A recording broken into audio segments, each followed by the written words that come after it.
Shalom, selamat pagi, salam sehat, dan salam damai sejahtera buat kita semuanya.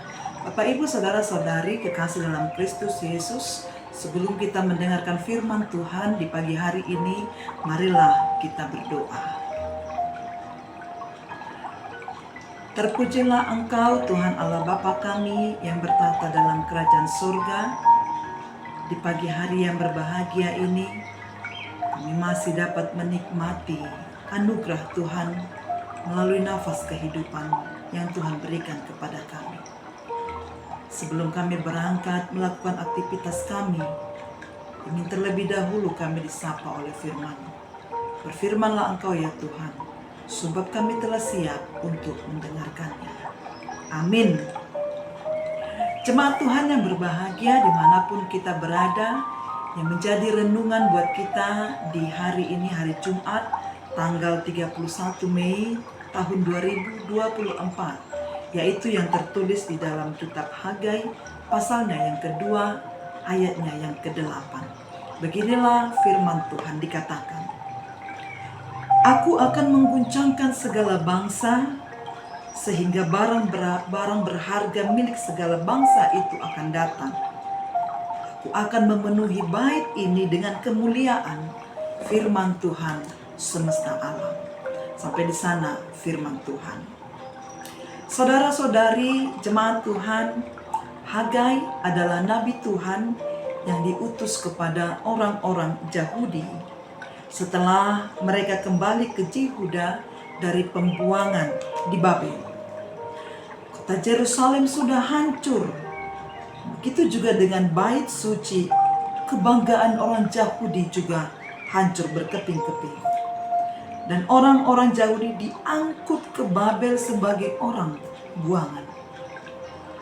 Namun Tuhan menggerakkan hati Raja Kores, Raja Persia waktu itu, untuk mengizinkan orang Yehuda kembali ke Yerusalem. Mereka pun membangun kembali kota Yerusalem yang hancur, dan tak lupa juga meletakkan fondasi bait suci. Mereka sangat bersuka cita, dan mereka juga sangat bersemangat membangun fondasi bait suci, sebab mereka sudah merindukan bait suci. Lalu apa janji Tuhan yang disampaikan Nabi Hagai kepada bangsa Yehuda bila mereka mau membangun kembali bait Allah? Inilah janji Tuhan di Hagai 2 ayat yang ke-8.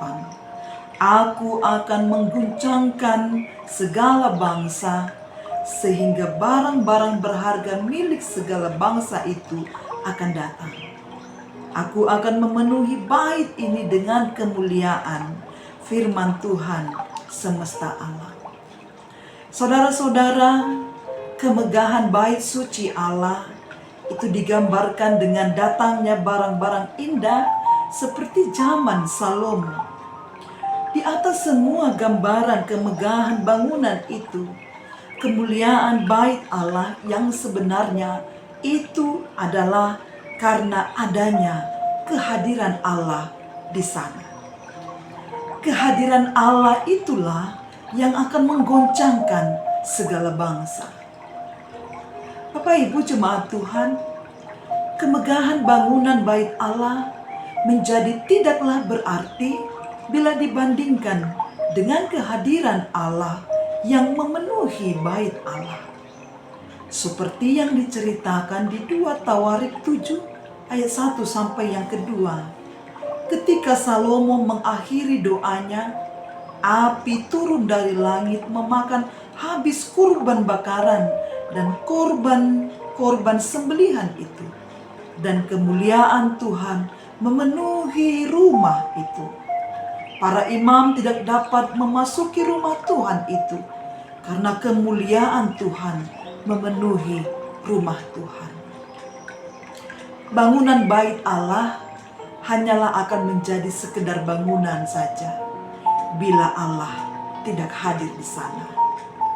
Biarlah ini menjadi peringatan bagi kita untuk tidak hanya memperhatikan kemegahan keindahan, kekokohan, kekuatan gedung semata. Tetapi yang utama dan yang terutama adalah kehadiran Allah. Maka biarlah kehadiran Allah itu membawa kemuliaan di tempat rumah Tuhan dimanapun berada. Bukan hanya kemegahan saja, tetapi juga karena Allah hadir di rumah Tuhan itu, sehingga rumah Tuhan itu dipenuhi dengan kemuliaan Tuhan. Tuhan memberkati kita Bapak Ibu, dan Tuhan senantiasa selalu melingkupi kita dengan sinar wajahnya. Haleluya, amin. Kita berdoa. Terima kasih Tuhan Allah Bapa kami, mengingatkan kami sebagai gereja yang utuh, agar tidak lebih mengutamakan kemegahan, kekokohan, kekuatan dan keindahan bangunan semata. Tetapi kami lebih mengutamakan kehadiran Tuhan untuk berdiam di rumah Tuhan. Apalah gunanya kemegahan bangunan, fondasi yang megah, jika kehadiran Tuhan tidak ada di sana. Maka melalui firman ini kami diingatkan kembali, kami diteguhkan kembali. Biarlah Tuhan senantiasa berdiam, tinggal di rumah Tuhan yang kudus, agar kemuliaan Tuhan terpancar dan semua orang melihat dan menyaksikan kemuliaan Tuhan. Berkatilah seluruh gereja, tempat bernaungnya orang-orang percaya kepada Tuhan, tempat peribadatan orang percaya kepada Tuhan, sehingga Tuhan hadir di sana dan memancarkan kemuliaan Tuhan. Ketika kami hendak berangkat untuk melakukan aktivitas kami serahkan hidup kami hanya ke dalam tangan pengasihan Tuhan saja. Lindungi, berkati, pimpin kami untuk dapat berjalan di jalannya Tuhan. Dalam nama Yesus kami berdoa dan mengucap syukur. Amin. Selamat pagi.